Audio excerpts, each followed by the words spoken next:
شوف إلى الإخوان، شوف شنو اللي راح يقدموه إلى الله.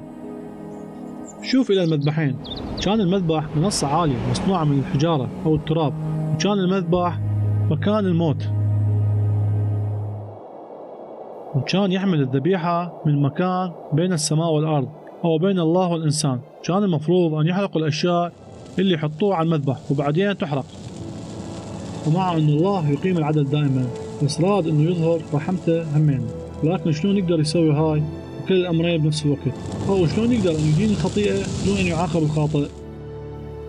بعد وقت طويل من زمن قايين وهابيل، قال الله للنبي موسى: لأن نفس الجسد هي من دم، فأنا أعطيكم إياها على المذبح للتكفير عن نفوسكم، لأن الدم يكفر عن النفس.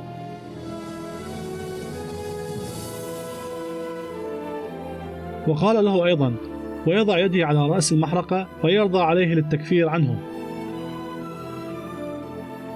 بس شنو معنى الكفارة؟ معنى الكفارة هو دفع الفدية اللازمة لتغطية الخطايا المرتكبة وتطهيرها وغفرانها. وفي فترة العهد القديم قال الله للناس أنه يقبل سفك دم بعض الحيوانات السليمة والمعافاة، مثل الثور والماعز والتيوس والثيران والحمام، للتكفير عن خطاياهم.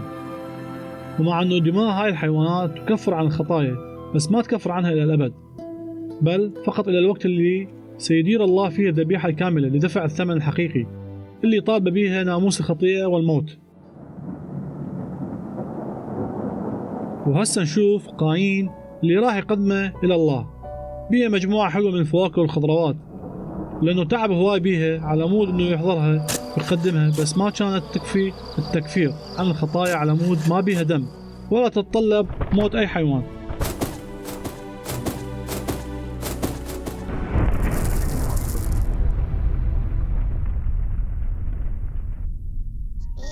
بالمقابل باوع على هابيل وتقدمته، يرى من مشهد حزين يقشعر له البدن، والحمل الصغير مربوط وهو على وشك أن يذبح. وهل شفت هابيل يخلي إيده على رأس الحمل؟ لأن هابيل آمن بخطة الله، رفع الله جميع خطاياه وخلاها على الحمل. وهنا شكر هابيل الله، لأنه بالرغم من أنه يستحق عقوبة الموت، بس الله حيقبل دم الحمل للتكفير عن خطاياه. كان ناموس الله يقضي بمعاقبة جميع الخطاة بالموت، بس الله بعدله ورحمته رضى بموت حمل بدل عنهم، وقد دعا الله هذا القانون شريعة الذبيحة الخطية. بس حررت شريعة ذبيحة الخطية هابيل من ناموس الخطية. بس بالنسبة لقايين